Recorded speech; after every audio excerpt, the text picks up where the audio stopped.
created RacquetX with the idea that this is a place to grow, whether it's your game or your business, because it's both business and consumer event. And you could find anyone from investors looking for new technologies. We did a startup pitch competition. 31 companies in year one applied for that. 10 got to take the stage and pitch. We have a club summit for a more tighter-knit community that we're building around clubs, and then fans, enthusiasts, and players. Kids Day, Women's Day. I mean, the energy is amazing. We built 12 courts this year, 5 paddle, 1 full tennis court, 5 pickleball, and an all-glass squash court this year, which was amazing. We give you what you want, and then we find some things that you don't know you need yet, and finding those beautiful things takes a lot of time and energy to build this brand. But we're truly trying to build a brand, not just something that's 3 days. Hi everyone, this is the Padel World Summit Day 3 and the last day of this 2025 edition, and I've got Robyn Duda with me, who's the founder of RacquetX, and I've been chasing her forever, but now she's finally sitting down with me. Last year I wanted to get her on, and she sent me her schedule, and I didn't even know how that works, but now she's here, so it's a lot easier. This is the 3rd recording of the introduction as well, so not that much easier, but welcome. How you doing? How's Barcelona? We're tired. 3 days of this amazing show is enough to make us all tired, but it's been amazing. Yeah, you've been moderating. Which is like, you know, your bread and butter, isn't it? You know, I love playing Oprah. So what's your background? How did you get into padel? Well, all racket sports. RacquetX is all racket sports. I know, but we were talking. This is the Padel podcast, so we have to talk about it. I'm an event gal. That is my livelihood for over 20 years. And some investors in the paddle space who are launching an e-commerce site, and some clubs in the U.S. We're looking for, you know, where do we learn?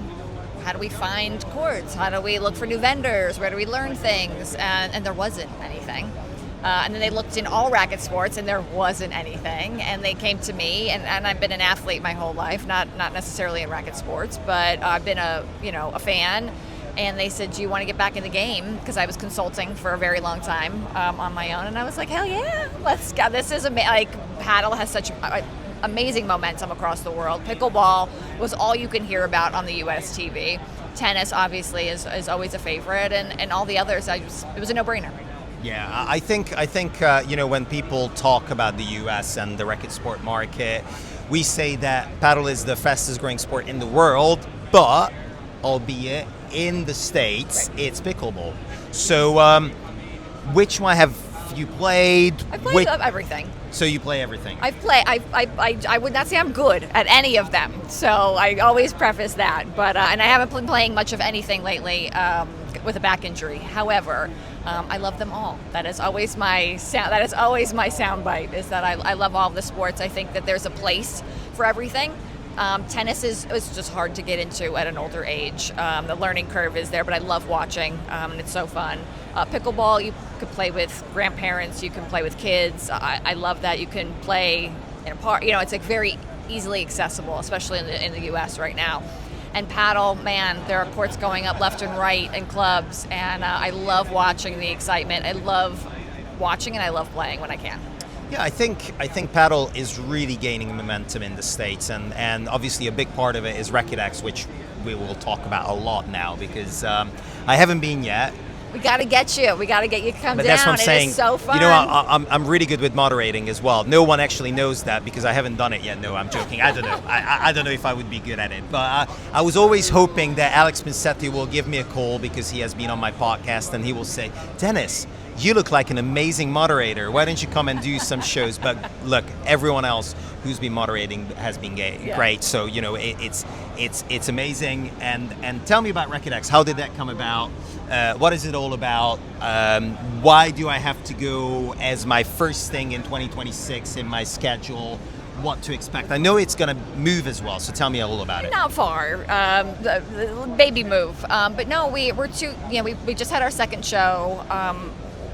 When I looked at the industry and I started to, when the folks and the investors came to me and they said, "Is there an opportunity here?" And I looked at started to put together a business plan and started to really get to know the industry, I mean, there is an opportunity for continued explosive growth. But what I've seen from all the other industries that I've been in, and I've been in many, many across the years, is that things with explosive growth start to rest on their laurels, and then there's a downward, you start to go downhill. And what I wanted to make sure that we created was an ecosystem where rising tides lift all ships, and there was a lot in the media of pickle versus tennis, paddle coming in, and there's room for everyone to win. There's room. If you have a racket in one hand, you probably have a paddle in another of some sort, whether it be table tennis or actual paddle. So, we created RacquetX with the idea that this is a place to grow, whether it's your game or your business, because it's both business and consumer event. And you could find anyone from investors looking for new technologies. We did a startup pitch competition. 31 companies in year one applied for that. 10 got to take the stage and pitch. We have a club summit for a more tighter knit community that we're building around clubs, and then fans, enthusiasts, and players. Kids Day, Women's Day, I mean, the energy is amazing. We built 12 courts this year, 5 paddle, 1 full tennis court, 5 pickleball, and an all-glass squash court this year, which was amazing. It's like we build a rec center for 3 days, in 3 days, and we take it down in a day and a half, basically. But there's something for everybody, and it's just a celebration of all that this amazing industry has to offer. And it's also on the week. We've been talking about it. It was quite fun because Premier Padel P1 was there for the first time ever. It was in the States, so a massive P1 event. And obviously, who else won it than Tapia and Coelho, as they do, as Coelho now moved to Miami, which is great as well. And also the Miami Open, which is a Masters, took place. So, I don't know. I guess it was intentional, wasn't it? As intentional as it could be, as intentional as luck kind of gives you. The intention behind what we did, 100%, I wanted to make sure that we launched and continue to be near ATP 1000, or something big, a major somehow, which, not a major, but Miami Open is a great setting for this. It's almost a major, to be fair. So it's one of those ones. Indian Wells and Miami are like, massive. Yeah, and then, we started to, in the first year we had a pickleball tournament, kind of, nearby in the same convention center, and then Premier ended up being able to, we kind of got wind that they were coming, we had some space, it all worked out, divine intervention of this perfect storm of us being able to coin America's Racquet Week. And again, you don't have to be at RacquetX doing it, but I want the entire industry to know that have consumer events, have your pop-up events, have your tournaments, do it during the RacquetX time frame in and around it, because we're going to help support everyone who wants to be a part of it, because why not? You could make a trip from wherever you want in the country or the world and be able to see so many world-class events all at the same time, and then come to RacquetX, have some fun, and maybe discover some new brands. It's an exciting time for all racket sports. Maybe tennis is, look, I'm a tennis guy, so I've been playing tennis since I was 4 years old. I live, breathe, eat, whatever, sleep tennis. And I don't feel like this is, like what Djokovic is saying, and a lot of people are saying that paddle is here.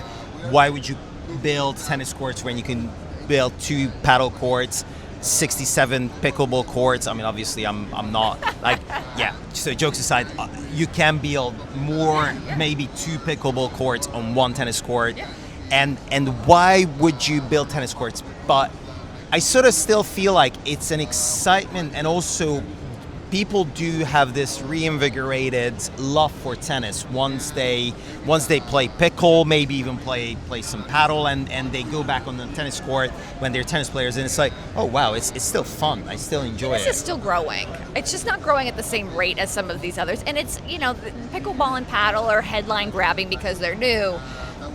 Paddle especially, it's associated in the U.S., which isn't necessarily a great thing. I know we want to make sure the narrative isn't that it's just for the elite and the 1%. We want to make sure that it's an accessible sport, that'll help with growth. But I mean, that's just been what's the news has gravitated to.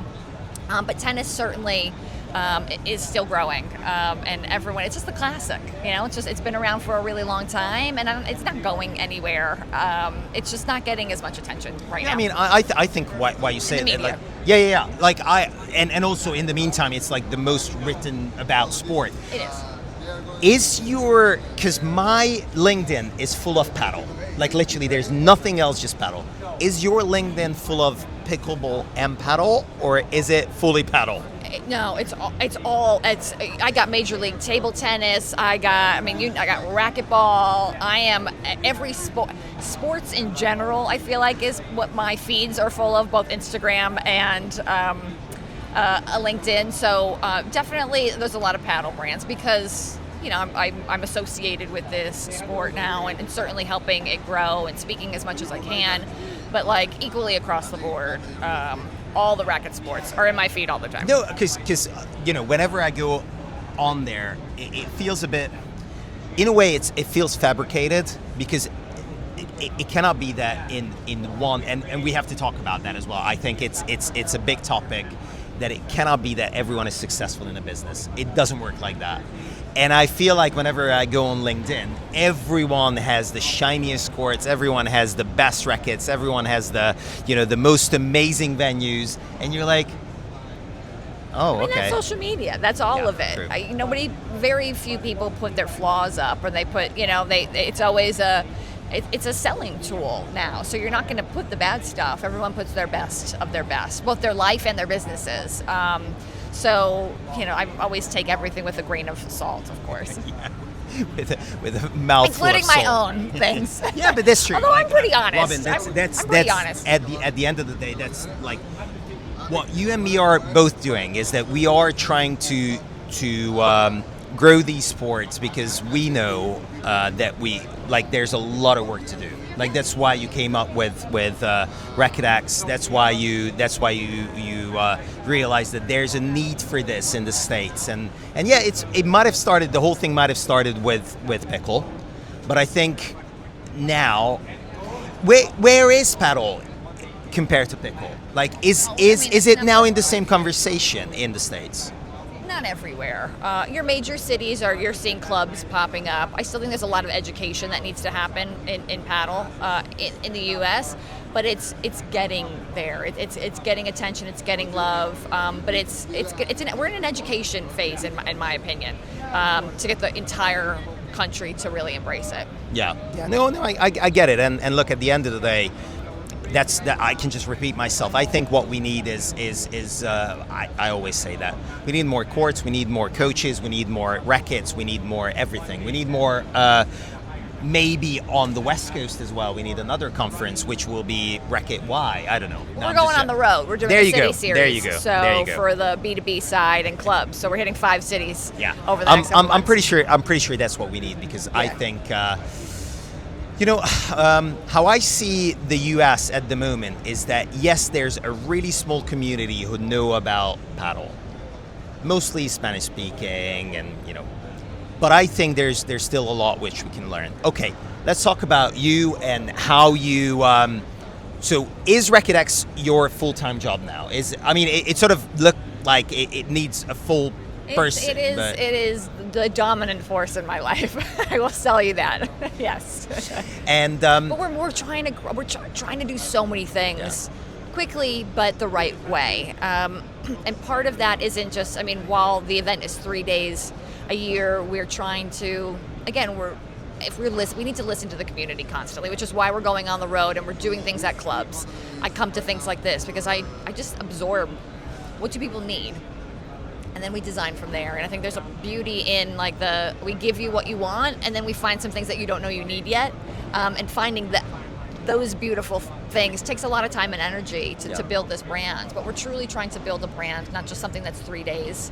And we are forgotten about after that. And I hope that no one forgets about it. It's memorable, and I know a lot of people say that, RacquetX was the thing. We're trying really hard to make sure that the industry understands who we're about, what our values are, that we do really care about this, and that we're going to try and build something with the entire industry that's for them. Okay, a few quick fire questions, and I'm gonna let you go. Yeah.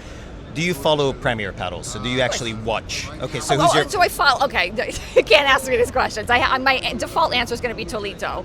Okay. Because All right, I like that. I like that. We can make content of that. and the answer, I'm going to tell you they have to include the why though. He came to RacquetX. Okay. And he brought his family. And it was just a really wonderful moment that he was with Hero Star, and I appreciate that kind of love is fantastic, and him being there was so enthusiastic. So that's my default answer.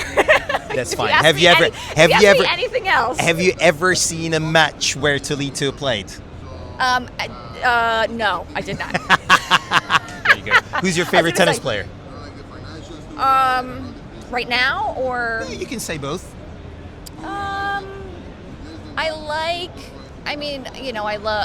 I love watching Coco Gauff and everything that she's doing. I love it that you said a female player by default. Female athletes I'm just really happy you said that. Yeah, I love what she's doing, what she's about. She's collabing with interesting. Like, she is building a brand out of herself, and I find that so fascinating. And her game is obviously amazing, but I love what she's doing. An all-time fave? Oh, well, I mean, I don't really have I don't know if I have one. It's like whoever at the time. Yeah. Cool. Okay, I'll put you on the spot. Who's your favorite female paddle player? Oh, Just say one. As I said, I'm putting you on the spot. You have to cut that part. We definitely won't edit anything out of it. I don't have a favorite. Yeah, you just love them all. I love them all. No comment. They're equal. Yeah.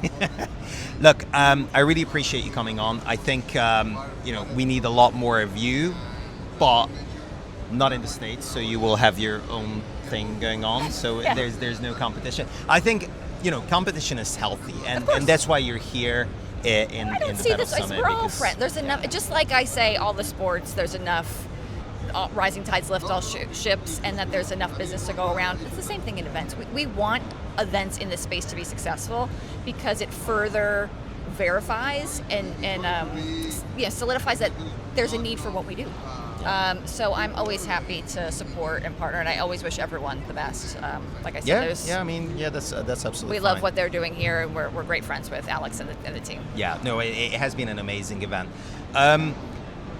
I'm not sure if we're going to do any more interviews, but if not, we go out on high, don't we? So hopefully see you next year in the States. Yeah. If you're in Europe, hook me up, please. And Budapest is a must for you to visit, because I would know love to. you haven't come, so you have an open invitation to come to Budapest. Love it. Robyn, you're a star. Thank you very much for coming. Thank you so much. That might be it for us from the 2025 Padel World Summit, but we might do a few more shorts. We'll see. But as I said, we go out on a high. Thank you very much for coming. Thank you.